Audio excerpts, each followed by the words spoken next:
Hello, welcome to. So we go straight to the UEFA Champions League, where the final is set. PSG against Inter Milan. Yes, some PSG against Inter. That is a clash of styles or a battle of destiny.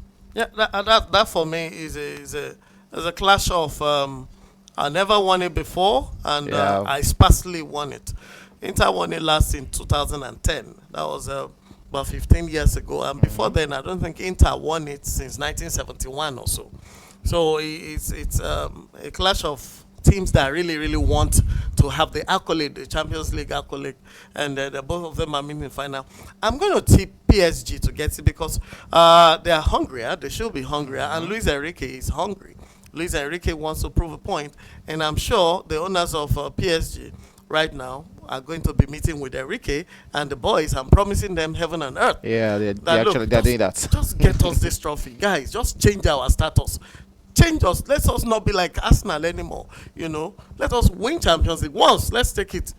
City won their own once, just last That was season, last 2 seasons two ago. seasons ago, and you can win yours now. And it was on the head of PSG that City went to win it. So PSG has a good chance. Yeah, so one question always come to my head, and that has to do, go around Kylian Mbappe. Was it really the problem why PSG was not winning the UEFA Champions League? Because without Kylian Mbappe this time around, they're getting straight into the final. Or with Kylian Mbappe, they will have looked stronger in the UEFA Champions League. Well, like you've observed, they changed like three coaches while Kylian Yeah. was there. He Tuchel played with was there. Pochettino. He played Pochettino with was there. Tuchel. He played with there was another coach in between Tuchel and one thing was clear about Kylian Mbappe's position in the dressing room. He always played politics in the dressing room. He had players that were for him. The bias was so obvious against Neymar, against Messi. So they weren't playing as a team when Mbappe was there. It had to be Mbappe or nobody else. And Hakimi was on his side. So instead of Hakimi to lay passes for either Neymar or Messi to score in obvious position, he would rather look for Mbappe or take a straight shot. And so Kylian leaving them actually, and Luis Enrique coming in as a good boss, as a good coach, he's been able to distribute power. Empowered Dembele, empowered Bakola, empowered so many people. So there is no Superman in that team anymore. So even Hakimi is not getting the kind of recognition he was getting 2 seasons or 3 seasons ago.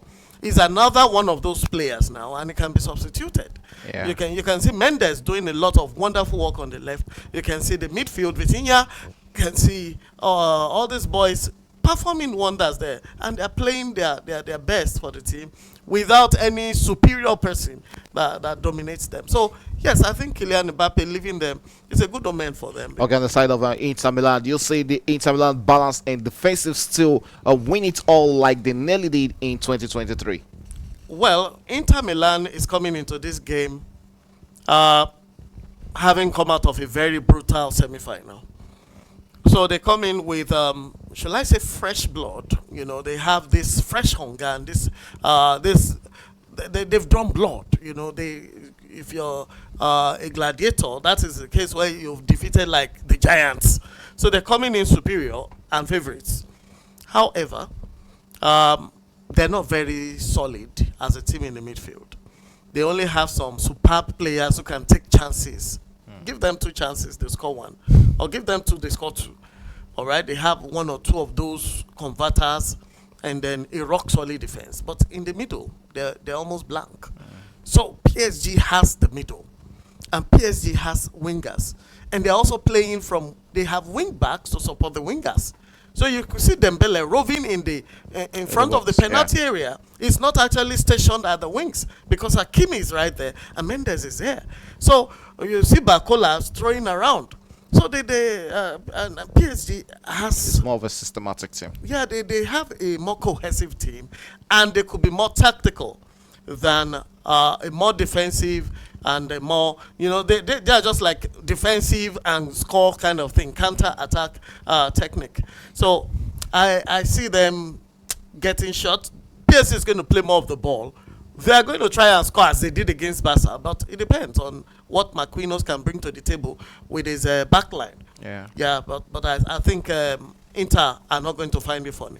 Okay, yes, you can hear that. Inter won't be finding it funny against PSG on the when the UEFA Champions League final comes up on May 31st. That's our viewers also again. Yes, who is lifting the UEFA Champions League trophy, PSG or Inter?